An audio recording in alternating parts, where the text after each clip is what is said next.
Good morning. नमस्कार, आदाब, सत श्री अकाल, वेलकम, सुस्वागतम सभी लोगों का।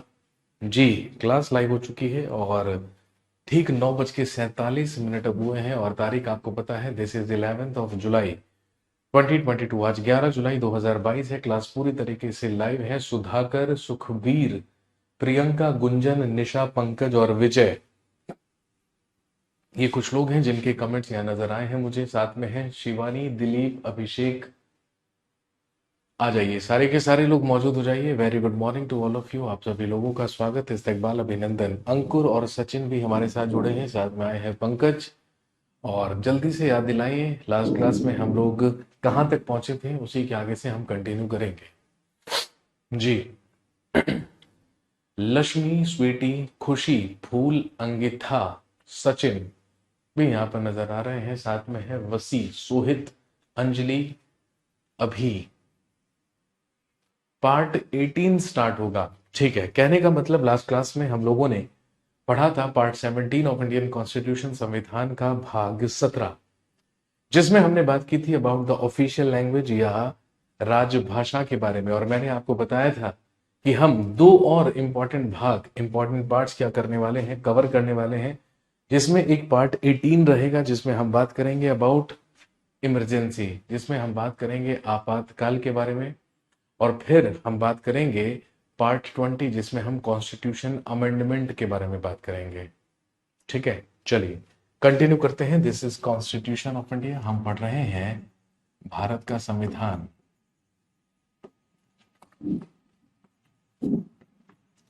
कॉन्स्टिट्यूशन ऑफ इंडिया, भारत का संविधान। और भारत के संविधान में हेडिंग डाल लीजिए about part 18 of Indian constitution, संविधान का भाग 18, that is emergency provisions. Emergency provisions या हिंदी में आप लिख सकते हैं आपात उपबंध।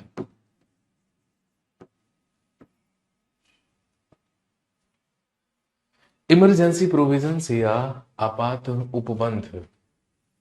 और दोस्तों ध्यान रखेंगे, आर्टिकल 352 से लेके 360 तक प्रोविजन किया गया है, प्रावधान किया गया है किसके बारे में? इमरजेंसी के बारे में या आपातकाल के बारे में।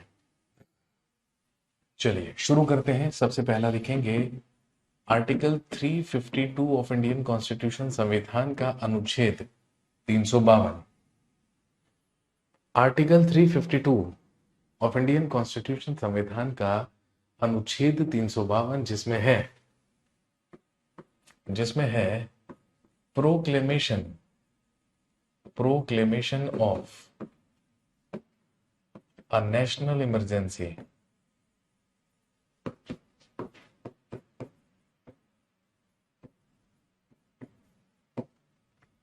Proclamation of a national emergency या हिंदी में लिखेंगे राष्ट्रीय आपातकाल की, राष्ट्रीय आपातकाल की उद्घोषणा। Proclamation of a national emergency या राष्ट्रीय आपातकाल की उद्घोषणा।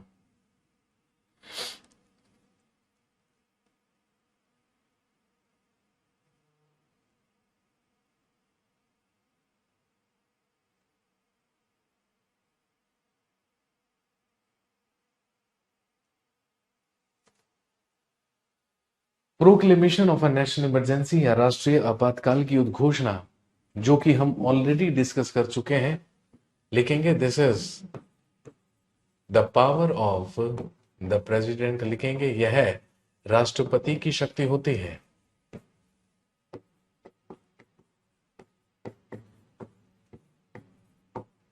This is the power of the president, यह राष्ट्रपति की शक्ति होती है।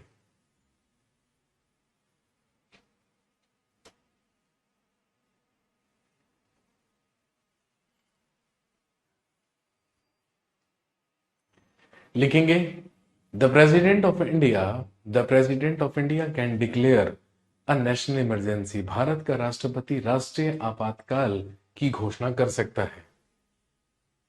President of India can declare a national emergency, Bharat का राष्ट्रपति राष्ट्रीय आपातकाल की उद्घोषणा या घोषणा कर सकता है।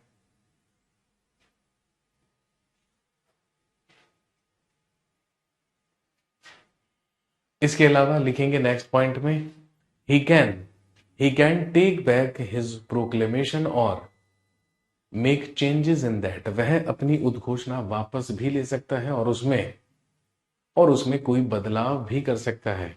He can take back his proclamation और make some changes in that, वह अपनी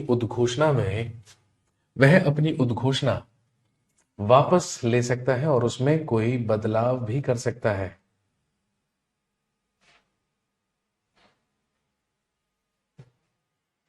लिखेंगे but he can make changes in that, but he can make changes in that only by the written recommendation of his council of ministers.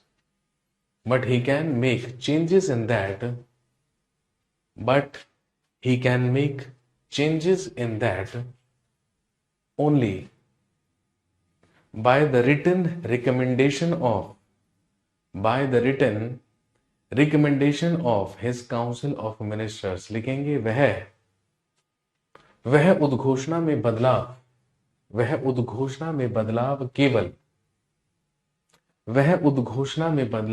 केवल अपने मंत्री परिषद की लिखित सिफारिश पर ही कर सकता है।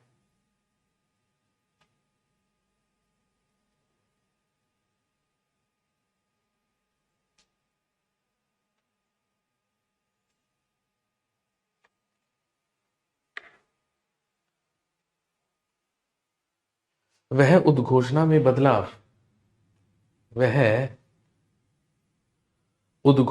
बदलाव केवल अपने मंत्री परिषद की लिखित सिफारिश पर ही कर सकता है।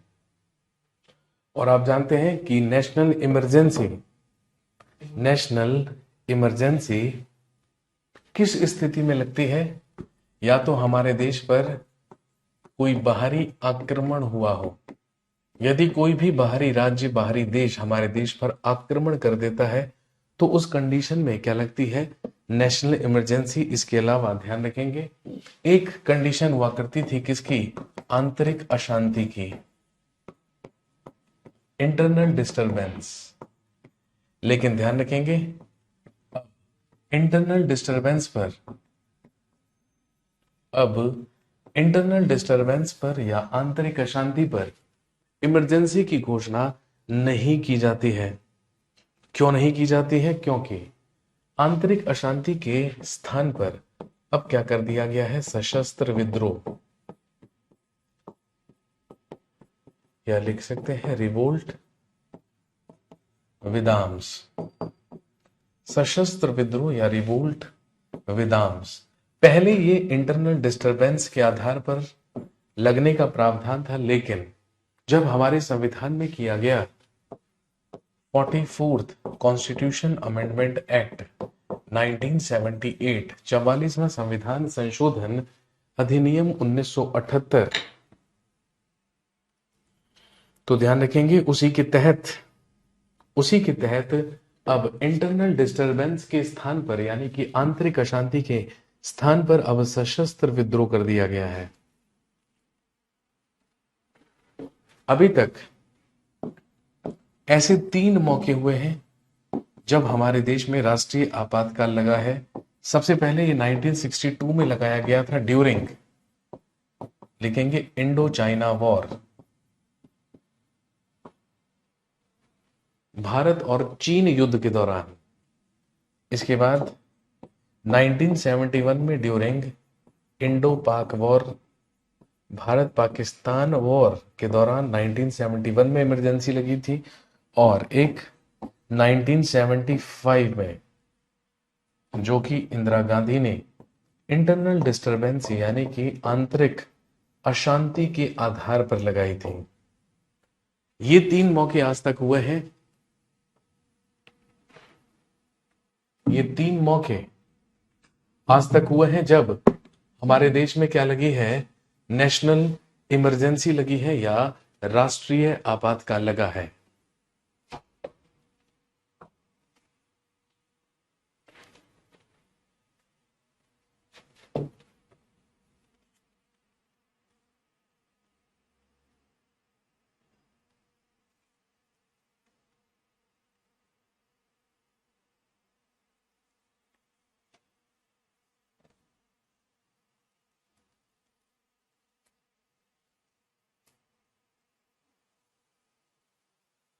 एक और कंडीशन ध्यान रखेंगे, जैसे ही राष्ट्रपति के द्वारा नेशनल इमरजेंसी राष्ट्रीय आपातकाल की घोषणा की जाती है, तो ध्यान रखेंगे आपातकाल की घोषणा करते ही तुरंत उस प्रोक्लेमेशन को, तुरंत उस उद्घोषणा को संसद में पेश किया जाता है। और यदि संसद में 2/3 बहुमत से वो दोनों सदनों में क्या हो जाती है, पारित हो जाती है, तो ही इमरजेंसी क्या रहती है, एप्लीकेबल, अदरवाइज उसे निरस्त कर दिया जाता है। और ध्यान रखेंगे यदि हम ड्यूरेशन ऑफ इमरजेंसी की बात करें तो एक बार में जो इमरजेंसी का ड्यूरेशन है, जो अवधि है, वो कितनी होती है, 6 मंथ्स। तो यदि राष्ट्रपति ने राष्ट्रीय आपातकाल की उद्घोषणा की है, यानी कि नेशनल इमरजेंसी की घोषणा की है, तो 1 महीने के भीतर उसे संसद के दोनों सदनों में 2/3 बहुमत से पारित तो होना क्या हो जाता है, अनिवार्य हो जाता है। और ध्यान रखेंगे उस कंडीशन में 6 महीने के लिए इमरजेंसी को क्या कर दिया गया है, या क्या दिया जाता है, एप्लीकेबल कर दिया जाता है। लेकिन जो नेशनल इमरजेंसी लगती है, जो राष्ट्रीय आपातकाल लगता है, उसका प्रभाव क्या होता है, उसका इफेक्ट क्या होता है, लिखेंगे effects of a national emergency, राष्ट्रीय आपातकाल के प्रभाव। लिखिए effects of the national emergency या राष्ट्रीय आपातकाल के प्रभाव। सबसे पहला क्या प्रभाव होता है, लिखेंगे ड्यूरिंग इमरजेंसी, आपातकाल के दौरान, ड्यूरिंग इमरजेंसी या आपातकाल के दौरान union can give directions to the states, संघ राज्यों को निर्देश दे सकता है। ड्यूरिंग अ नेशनल इमरजेंसी, राष्ट्रीय आपातकाल के दौरान, ड्यूरिंग नेशनल इमरजेंसी या राष्ट्रीय आपातकाल के दौरान union can give directions to the states, संघ राज्यों को निर्देश दे सकता है।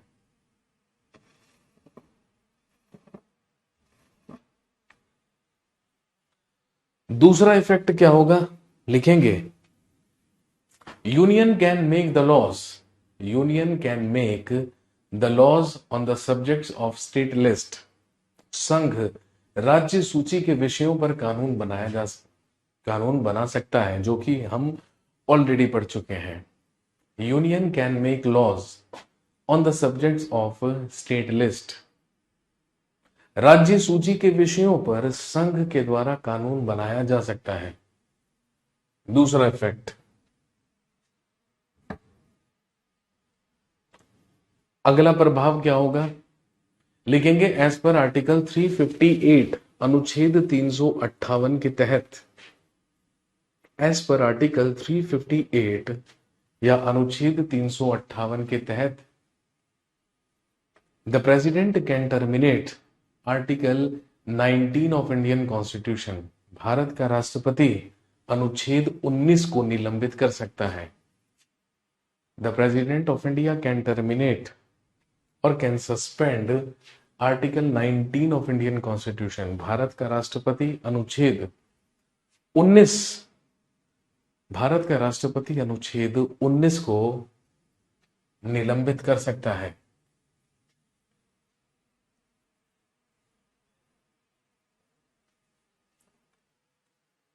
और इसके अलावा लिखेंगे एज पर आर्टिकल 359, अनुच्छेद 359 के तहत एज पर आर्टिकल 359 अनुच्छेद 359 के तहत लिखेंगे एक्सेप्ट आर्टिकल 20 एंड 21 अनुच्छेद 20 और 21 को छोड़कर, एक्सेप्ट आर्टिकल 20 एंड 21 अनुच्छेद 20 और 21 को छोड़कर all fundamental rights can be terminated, सभी मौलिक अधिकार निलंबित किए जा सकते हैं, सभी मौलिक अधिकार निलंबित किए जा सकते हैं। आप सब जानते हैं आर्टिकल 19 में है राइट टू फ्रीडम, स्वतंत्रता का अधिकार, विचार अभिव्यक्त करने की स्वतंत्रता, वाक की स्वतंत्रता, बोलने की स्वतंत्रता आर्टिकल 19 में मिली है, संघ बनाने की स्वतंत्रता आर्टिकल 19 में है। इसके अलावा भारत राज्य क्षेत्र में कहीं भी घूमने फिरने विचरण करने की स्वतंत्रता, भारत राज्य क्षेत्र में कहीं भी बस जाने निवास करने की स्वतंत्रता, शांतिपूर्वक और निशस्त्र सम्मेलन करने की यानी कि किसी भी मीटिंग या कॉन्फ्रेंस को करने की स्वतंत्रता, ये सारी की सारी आर्टिकल 19 है। तो ये क्या की जा सकती है, ये सस्पेंड की जा सकती है, निलंबित की जा सकती है, क्योंकि इमरजेंसी सिचुएशन है। लेकिन यदि राष्ट्रपति चाहे तो आर्टिकल 20 और 21 को छोड़कर सारे के सारे मौलिक अधिकारों को भी क्या कर सकते हैं, निलंबित कर सकते हैं, सस्पेंड कर सकते हैं। आर्टिकल 21 में प्राण एवं दैहिक स्वतंत्रता का संरक्षण है, यानी कि जीवन जीने का अधिकार वो हमसे नहीं छीना जा सकता, चाहे इमरजेंसी ही क्यों ना हो। और अपराध की स्थिति में दोष सिद्धि के संदर्भ में जो संरक्षण है, जो आर्टिकल 20 के तहत हमें प्रदान किया गया है, उसे भी क्या किया जा सकता है,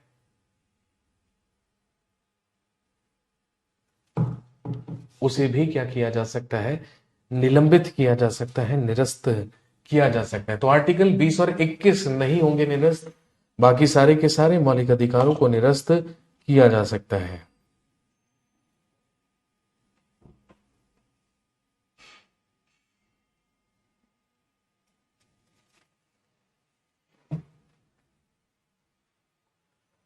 इसके अलावा दो आर्टिकल्स और याद रखेंगे।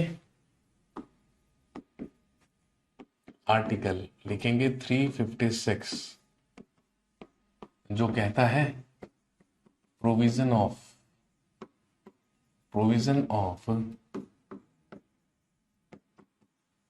Presidents rule in state, Hindi में लिखेंगे राज्य में राष्ट्रपति शासन का प्रावधान।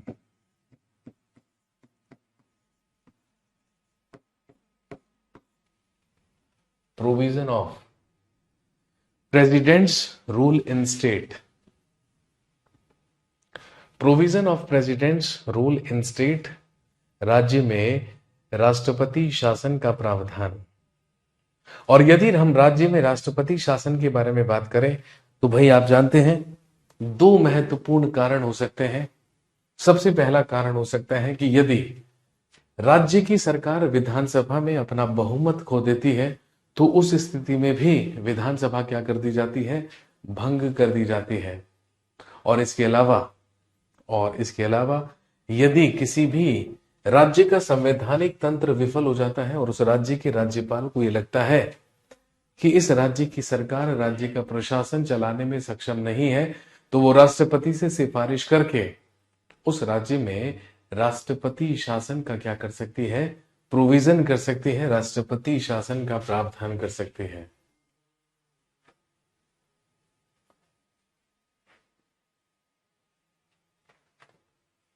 और साथ में एक याद रखिए आर्टिकल 360 ऑफ इंडियन कॉन्स्टिट्यूशन जिसमें है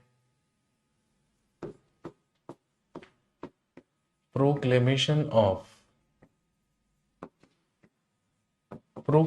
ऑफ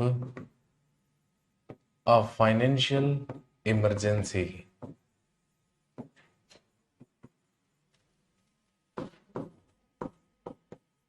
हिंदी में लिखेंगे वित्तीय आपातकाल की उद्घोषणा।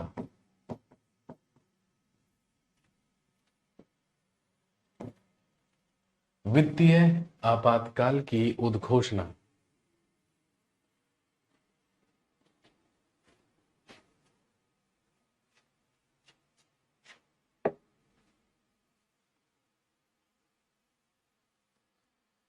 वित्तीय आपातकाल की उद्घोषणा, proclamation of a financial emergency. यदि हमारे देश पर, हमारे राष्ट्र पर कोई भी वित्तीय संकट आता है और पूरी तरीके से वित्तीय व्यवस्था हमारे देश की विफल हो जाती है, तो उस कंडीशन में भी राष्ट्रपति चाहे तो वित्तीय आपातकाल की उद्घोषणा कर सकते हैं।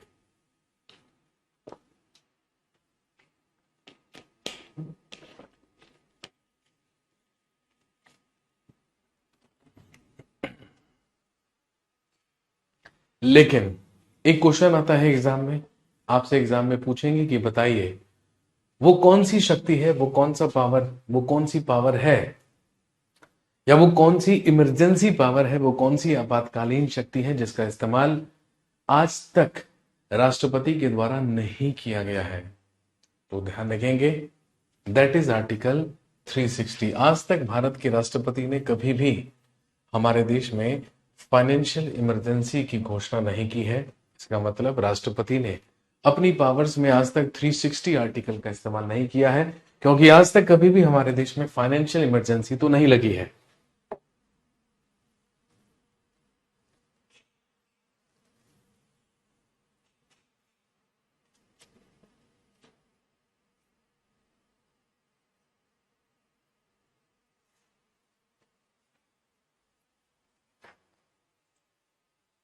Next,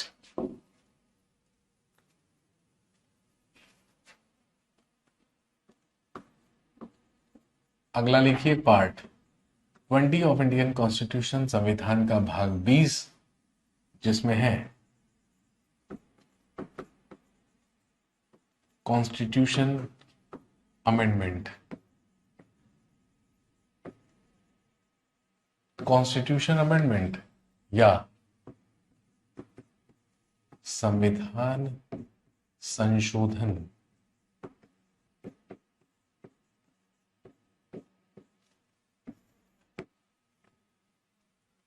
part 20 of Indian constitution, संविधान का भाग 20, जिसमें है कॉन्स्टिट्यूशन अमेंडमेंट यानी कि संविधान संशोधन। केवल एक आर्टिकल है इसमें, लिखेंगे एज पर आर्टिकल 368 ऑफ इंडियन कॉन्स्टिट्यूशन, संविधान के अनुच्छेद 368 के तहत, as per article 368 of Indian constitution, संविधान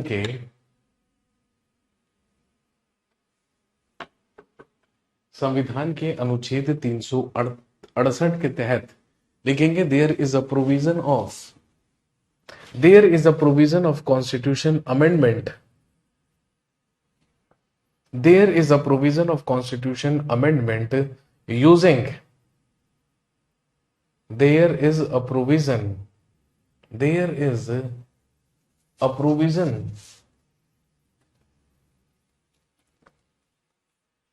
of an amendment by presenting an amendment bill in the constitution in the parliament of India।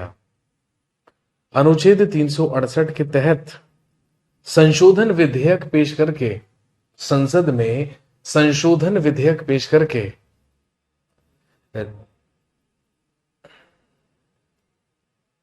संविधान में संशोधन करने का प्रावधान किया गया है।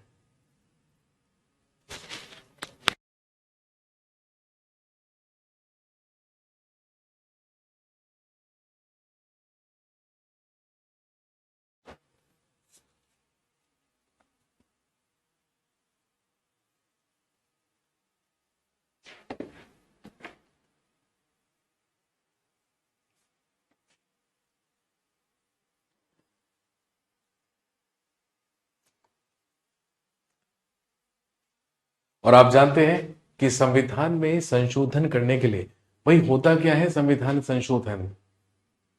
संविधान में सुधार करने के लिए यदि हम किसी भी प्रोविजन को ऐड करते हैं, रिमूव करते हैं, मॉडिफाई करते हैं या उसमें कोई चेंजेस करते हैं, तो ये आर्टिकल 368 के तहत संसद में एक अमेंडमेंट बिल, एक संशोधन विधेयक पेश करके किया जा सकता है। संविधान में संशोधन करने का प्रावधान आप जानते हैं कहां से लिया गया है? From the constitution of south Africa. ये प्रावधान दक्षिण अफ्रीका के संविधान से लिया गया है।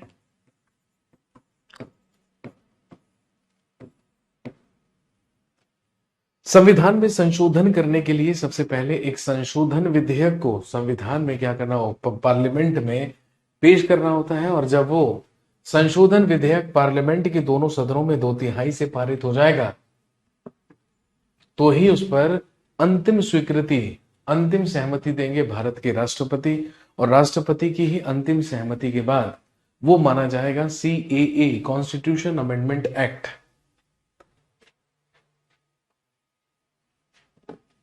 लिखेंगे टिल नाउ, अभी तक लिखेंगे till now 105 constitution amendments, till now 105 constitution amendments have been done in the constitution of India. लिखेंगे अभी तक भारत के संविधान में, अभी तक भारत के संविधान में 105 बार संशोधन किए जा चुके हैं। अभी तक भारत के संविधान में 105 बार संशोधन किए जा चुके हैं। वो संविधान जो हमने 26 जनवरी 1950 से लागू किया था, उसमें आज तक 105 बार संशोधन किए गए हैं, जिसमें से कुछ इंपॉर्टेंट हम यहां पर क्या कर लेते हैं, डिस्कस। लिखिए important constitution amendments, important constitution amendments. लिखेंगे महत्वपूर्ण, महत्वपूर्ण संविधान संशोधन।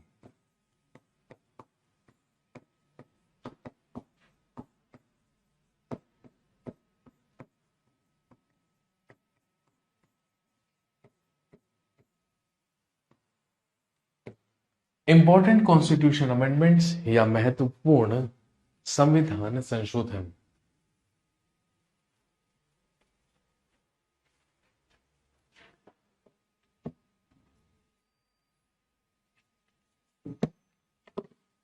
इंपॉर्टेंट कॉन्स्टिट्यूशन अमेंडमेंट्स, तो हम अभी तक हमारे संविधान में हुए इंपॉर्टेंट अमेंडमेंट्स के बारे में क्या करेंगे, चर्चा। जैसे सबसे पहला लिखिए first constitution amendment act 1951। Hindi में प्रथम संविधान संशोधन, प्रथम संविधान संशोधन अधिनियम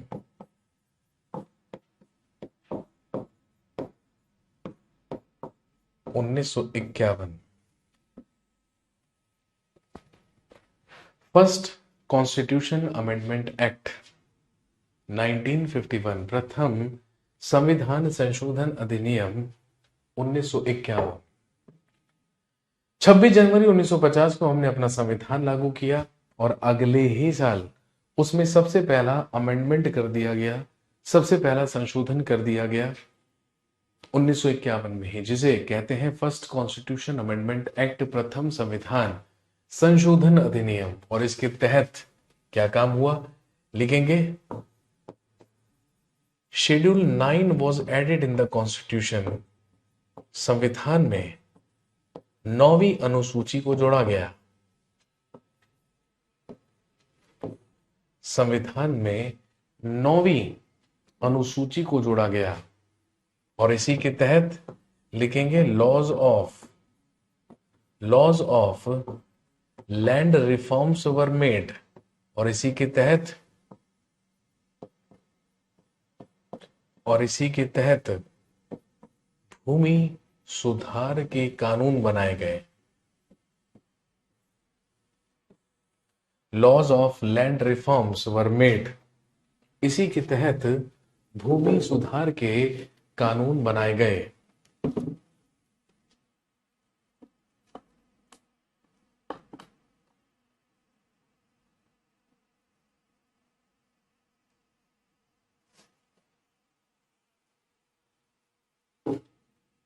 अगला इंपॉर्टेंट लिखिए 10th कॉन्स्टिट्यूशन अमेंडमेंट एक्ट। अगला लिखेंगे 10th कॉन्स्टिट्यूशन अमेंडमेंट एक्ट, जो कब हुआ 1961 में। लिखेंगे 10वां संविधान संशोधन अधिनियम 1961। 10th कॉन्स्टिट्यूशन अमेंडमेंट एक्ट 1961, 10वां संविधान संशोधन अधिनियम 1961, जिसके तहत क्या काम हुआ? लिखेंगे as per this act Dadra and Nagar Haveli, as per this act Dadra and Nagar Haveli became an integral part of Indian union. लिखेंगे दादर और नगर हवेली को भारत संघ का अभिन्न अंग बनाया गया। दादर एवं नगर हवेली को भारत संघ का अभिन्न अंग बनाया गया। Next 12th constitution amendment act 1962, 12वां संविधान संशोधन अधिनियम 1962। 12th constitution amendment act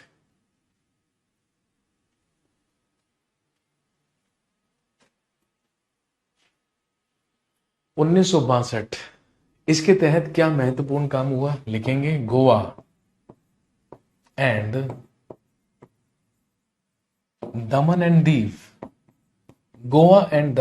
Diu became an integral part of Indian union. लिखेंगे गोवा और दमन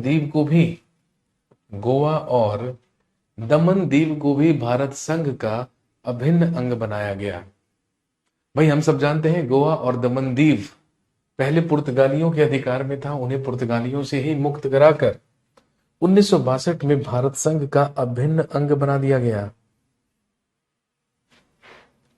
next 14th constitution amendment act 1962, 14th constitution amendment act 1962, जिसके तहत लिखेंगे Pondicherry became the part of Indian union. इसके तहत पौंडीचेरी को भी भारत संघ का अभिन्न अंग बनाया गया।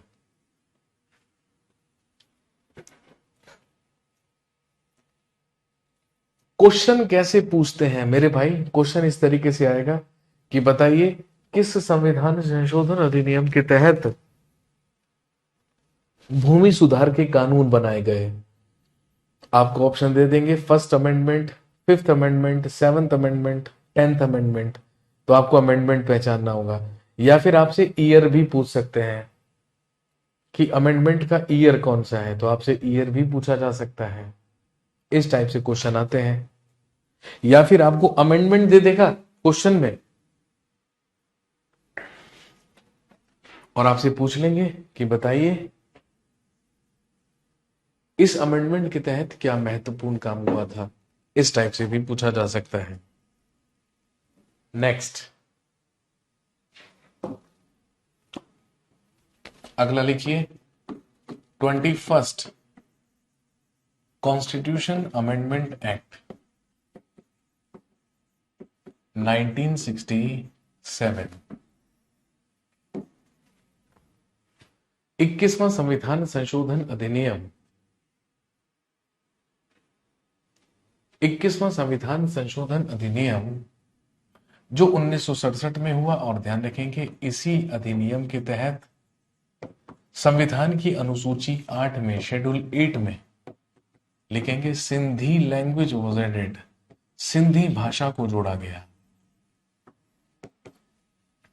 आप जानते हैं 8वीं अनुसूची में संविधान की भाषाएं लिखित हैं जिनकी संख्या पहले थी 14, लेकिन सिंधी भाषा को 1967 में जोड़कर भाषाओं की संख्या, संविधान की भाषाओं की संख्या कितनी कर दी गई?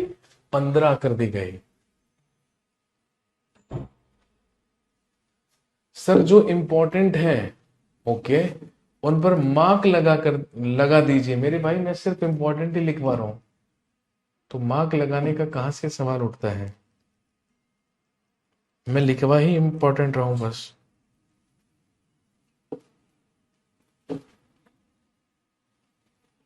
Next,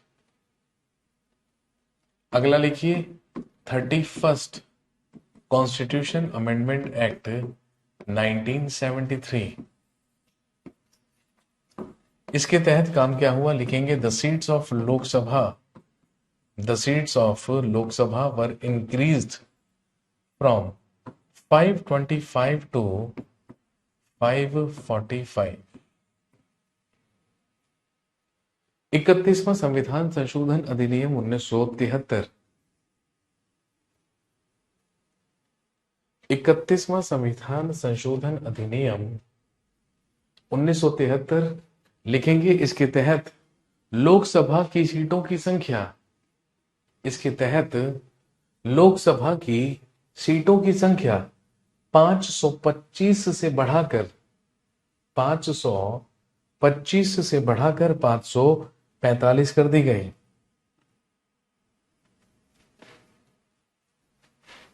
next, 35th constitution amendment act 1974।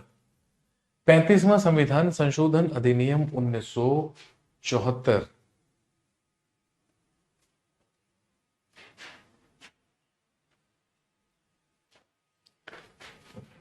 लिखेंगे as per this act Sikkim became an integral part of Indian union.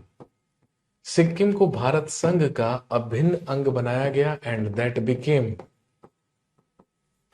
N associate state of Assam, और इसे असम का सहराज्य बनाया गया। सिक्किम जो कि पहले भारत में नहीं था, तो ध्यान रखेंगे सिक्किम का विलय कर दिया गया भारत में और उसे भारत संघ का अभिन्न अंग बना दिया गया, और साथ में उसे सहराज्य का दर्जा दिया गया। किसका? असम का।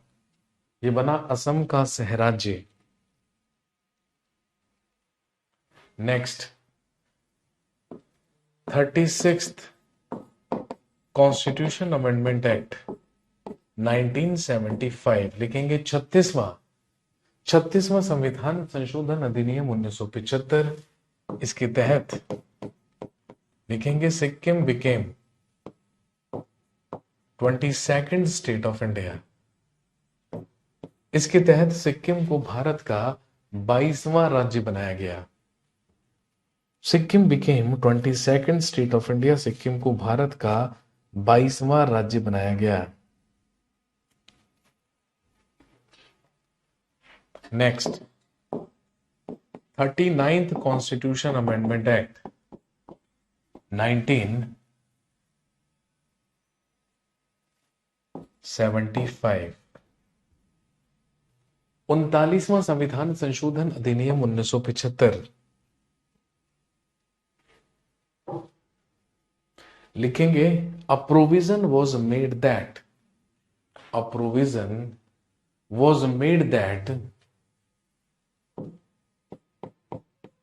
the election of the election of president, vice president,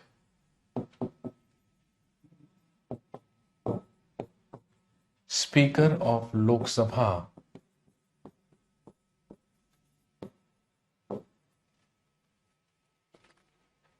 election of president, vice president, speaker of Lok Sabha and prime minister या लोकसभा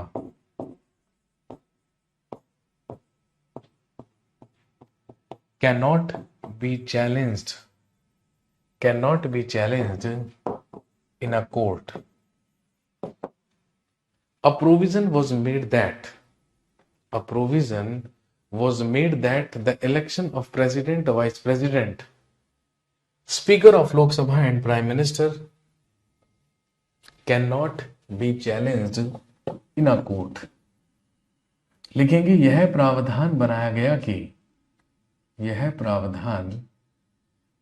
गया कि राष्ट्रपति, उपराष्ट्रपति, लोकसभा अध्यक्ष, राष्ट्रपति, उपराष्ट्रपति, लोकसभा अध्यक्ष और प्रधानमंत्री के निर्वाचन को न्यायालय में चुनौती नहीं दी जा सकती।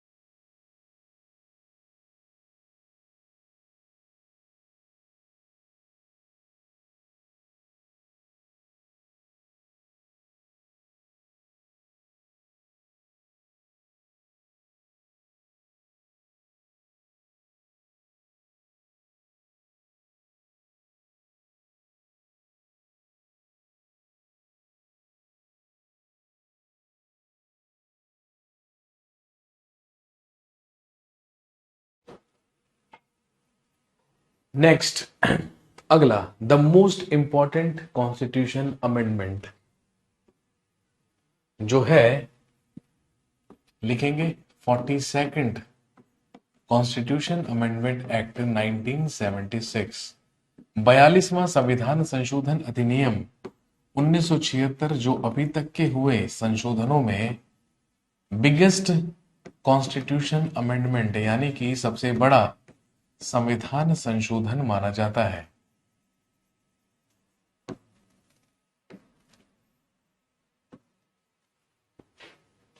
बयालीसवां संविधान संशोधन अधिनियम 1976, 42nd कॉन्स्टिट्यूशन अमेंडमेंट एक्ट 1976, और क्योंकि यह अब तक का हुआ सबसे बड़ा संविधान संशोधन है, इसीलिए इसे कहा जाता है mini constitution of India, Bharat का लघु संविधान, क्योंकि सबसे ज्यादा प्रोविजंस ऐड किए गए और चेंज किए गए थे इसी कॉन्स्टिट्यूशन अमेंडमेंट एक्ट में। जैसे सबसे पहला काम, भाई हमारे संविधान के प्रियम्बल में यानी कि प्रस्तावना में 3 शब्दों को जोड़ा गया, जो कौन कौन से थे? Socialist, secular and integrity, Samajwadi, पंथ निरपेक्ष और अखंडता। Socialist, secular and integrity, Samajwadi, पंथ निरपेक्ष और अखंडता शब्द जोड़ा गया प्रियम्बल में या प्रस्तावना में।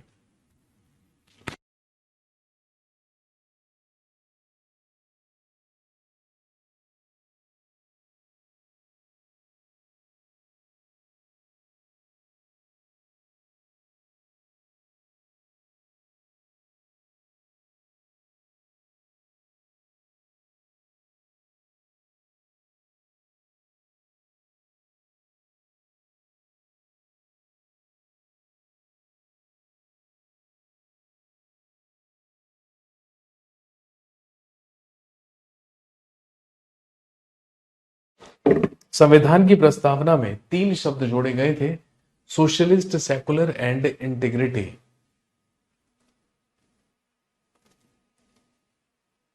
इसके अलावा आप जानते हैं कि हमारे संविधान में जोड़ा गया था एक नया भाग, पार्ट 4A, संविधान का भाग 4A, जिसमें जोड़ी गई या ऐड की गई फंडामेंटल ड्यूटीज, हमारे मौलिक कर्तव्य, फंडामेंटल ड्यूटीज हमारे मौलिक कर्तव्य जिनका प्रावधान आर्टिकल 51A में किया गया, जिनका प्रावधान किया गया आर्टिकल 51A में।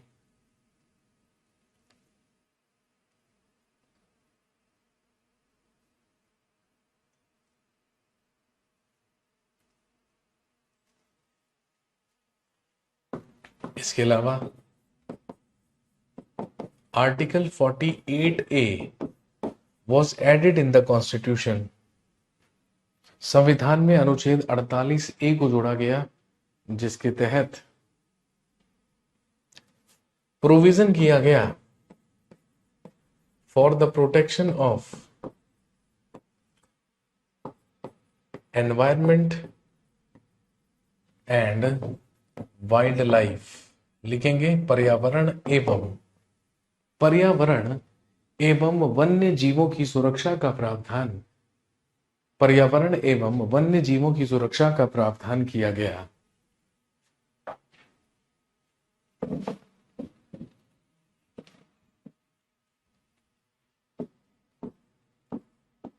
इसके अलावा लिखेंगे five subjects of state list were added in concurrent list. लिखेंगे राज्य सूची के 5 विषयों को राज्य सूची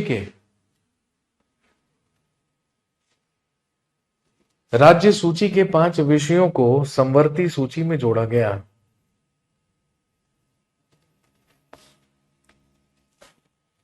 राज्य सूची के 5 विषयों को समवर्ती सूची में जोड़ा गया। 5 subjects of state list, 5 subjects of state list were added in concurrent list। इसके अलावा लिखेंगे अगला काम इसके तहत क्या हुआ, लिखेंगे that was made compulsory for the president, that was made compulsory for the president to follow, that was made compulsory for the president to follow the advice of his council of ministers। लिखेंगे राष्ट्रपति को अपने मंत्री परिषद की सलाह को मानना, राष्ट्रपति के द्वारा अपने मंत्री परिषद की सलाह को मानना अनिवार्य किया गया। राष्ट्रपति के द्वारा अपने मंत्री परिषद की सलाह को मानना अनिवार्य किया गया।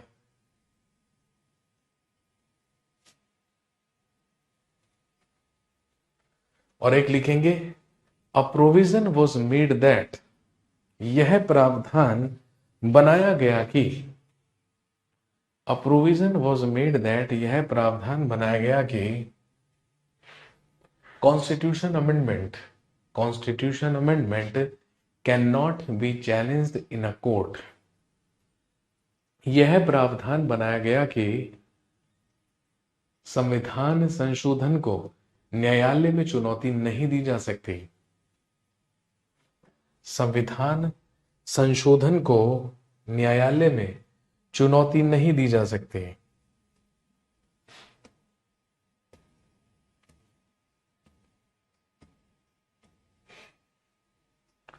नेक्स्ट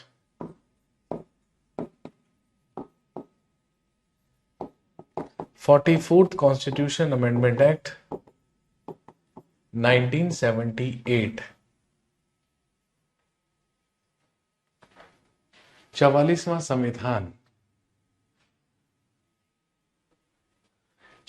संविधान संशोधन अधिनियम 1978। 44th constitution amendment act 1978।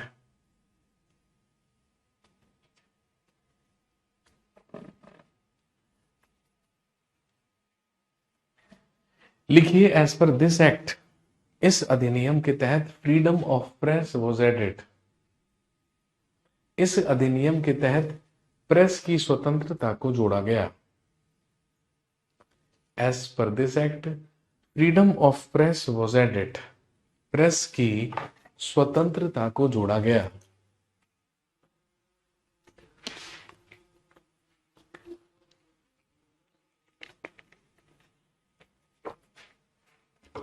अगला पॉइंट लिखेंगे, a provision was made that, a provision was made that the president can return the advice of council of ministers. The president can return the advice of council of ministers once for reconsideration. लिखेंगे, यह प्रावधान बनाया गया कि राष्ट्रपति यह प्रावधान बनाया गया कि राष्ट्रपति मंत्री परिषद की सलाह को यह प्रावधान बनाया गया कि राष्ट्रपति मंत्री परिषद की सलाह को पुनर्विचार के लिए एक बार लौटा सकता है। राष्ट्रपति मंत्री परिषद की सलाह को एक बार वापस लौटा सकता है।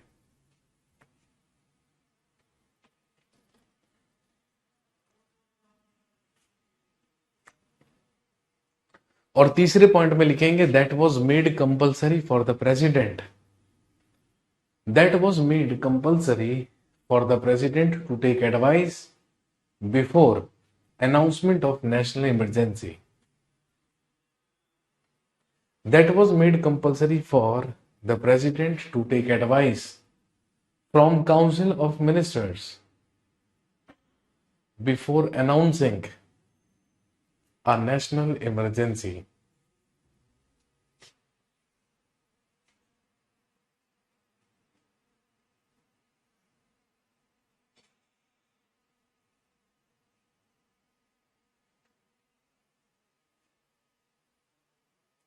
Next,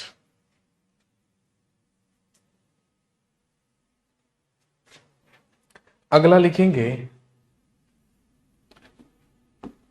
61st constitution amendment act 1989,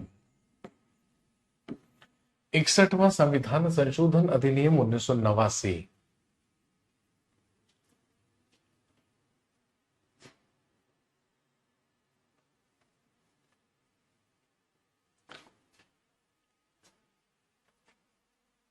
लिखेंगे, as per this act the minimum age of adult vote right was reduced from 21 years to 18 years.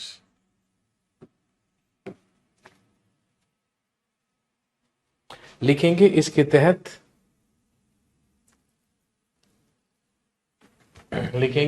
तहत वयस्क मताधिकार की न्यूनतम आयु को 21 वर्ष से घटाकर 18 वर्ष किया गया।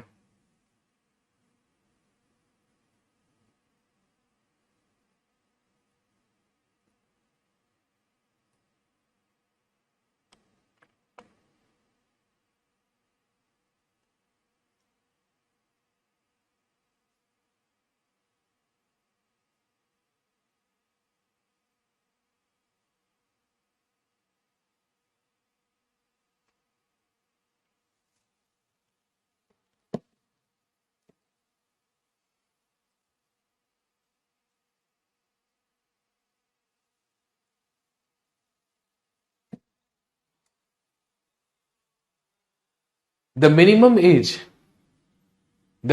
age of adult vote right was reduced from 21 years to 18 years. वयस्क मताधिकार की न्यूनतम आयु को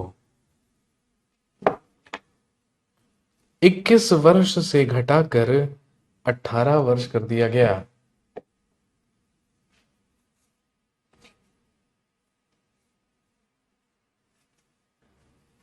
next, 69th constitution amendment act 1991।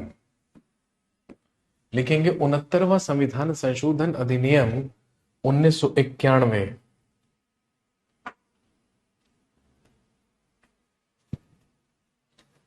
लिखेंगे the name of Delhi was changed into NCT.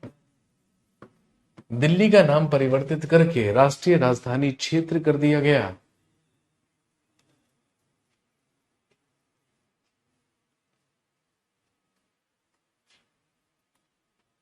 Delhi का नाम परिवर्तित करके राष्ट्रीय राजधानी क्षेत्र कर दिया गया। और हम सब जानते हैं a legislative assembly was established. A legislative assembly was established in Delhi and Pondicherry. Delhi और पौंडीचेरी में दिल्ली और पौंडीचेरी में विधानसभा का गठन किया गया।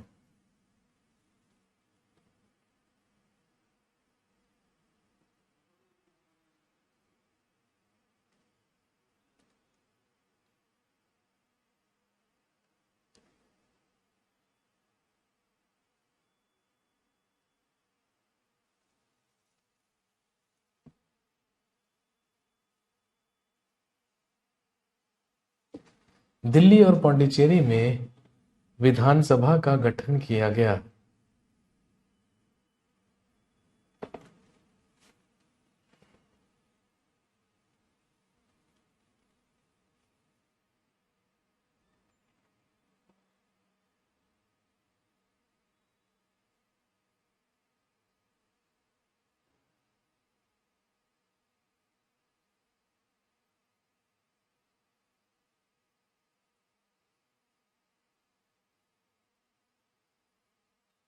दिल्ली और पौंडीचेरी में विधानसभा का गठन किया गया।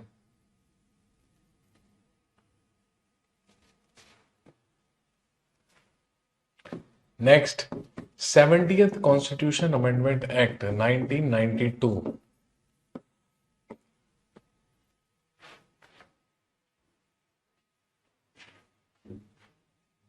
लिखिए elected members of Delhi and Pondicherry legislative assembly. Elected members of Delhi and Pondicherry legislative assembly. लिखेंगे were added in electoral college of the president.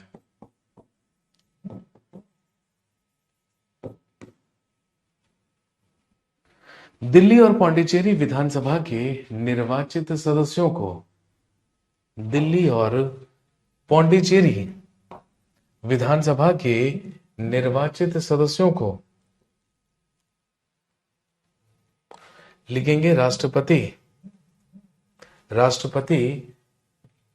के निर्वाचन या राष्ट्रपति के निर्वाचक मंडल में जोड़ा गया। राष्ट्रपति के निर्वाचन मंडल में जोड़ा गया।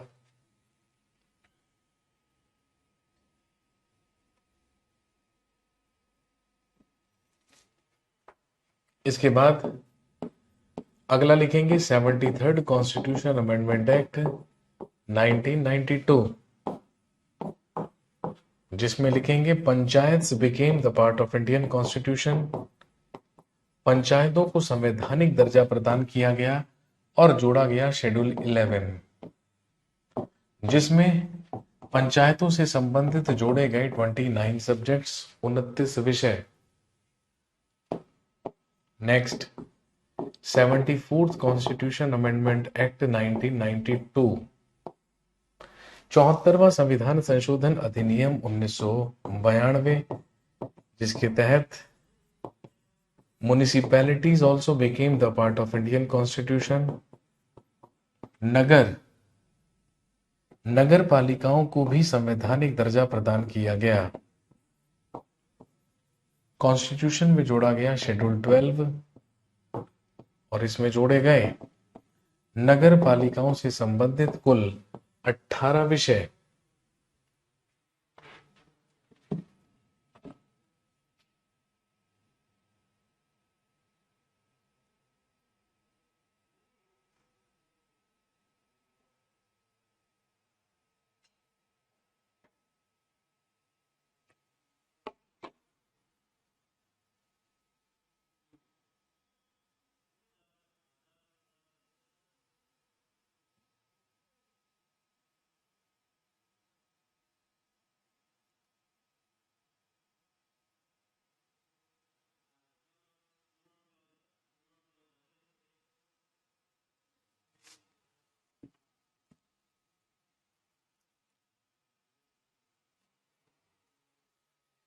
Next 86th constitution amendment act 2002, 86वां संविधान संशोधन अधिनियम 2002।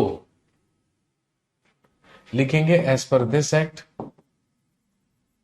Right to education was added. इसके तहत शिक्षा का अधिकार जोड़ा गया in article 21A of Indian constitution. और 6 से 14 वर्ष तक के बच्चों को निशुल्क एवं अनिवार्य शिक्षा का प्रावधान कर दिया गया।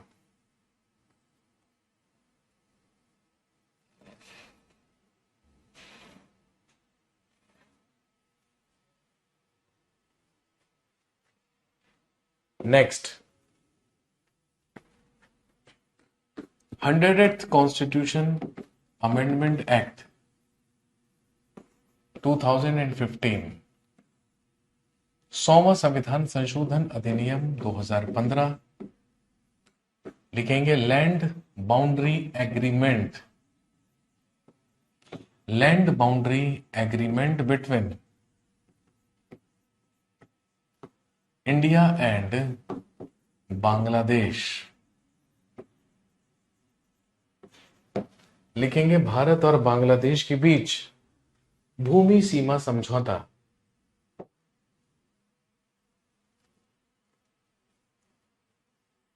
भारत और बांग्लादेश के बीच हुआ भूमि सीमा समझौता। Next 101st constitution amendment act 2017। आप सब जानते हैं as per this GST was applied, goods and services tax.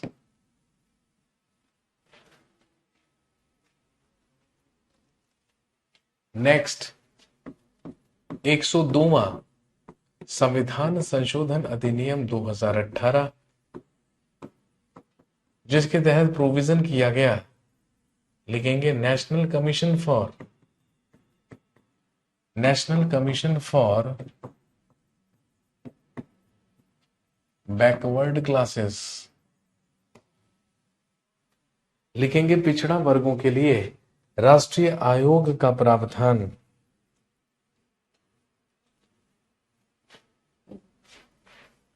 Next 103rd constitution amendment act 2018, जिसके तहत प्रावधान किया गया 10% reservation for economically weaker sections, यानी कि EWS. Next 104th constitution amendment act 2019,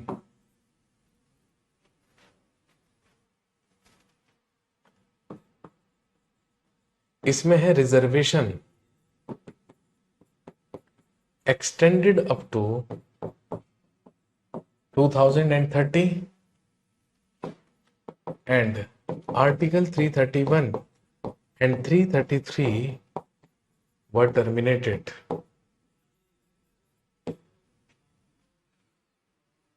Article 331 and 333 were terminated.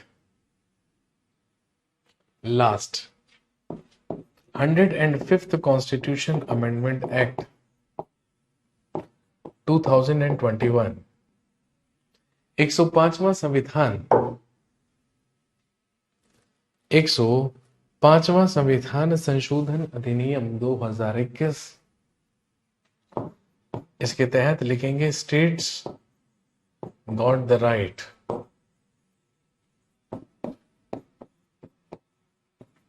To modify the caste lists. States got the right to modify the caste lists. राज्यों को लिखेंगे अनुसूचित जाति एवं जनजाति सूचियों में बदलाव करने का अधिकार प्रदान किया गया।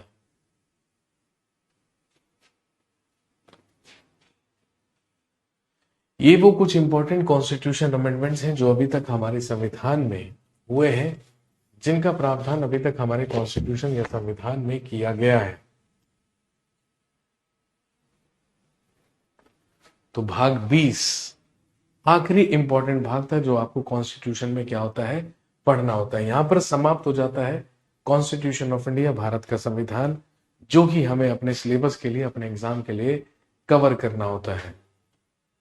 तो यहां पर समाप्त होता है कॉन्स्टिट्यूशन ऑफ इंडिया और यहीं पर समाप्त हो जाता है इंडियन पॉलिटी में जो हमें पढ़ना होता है।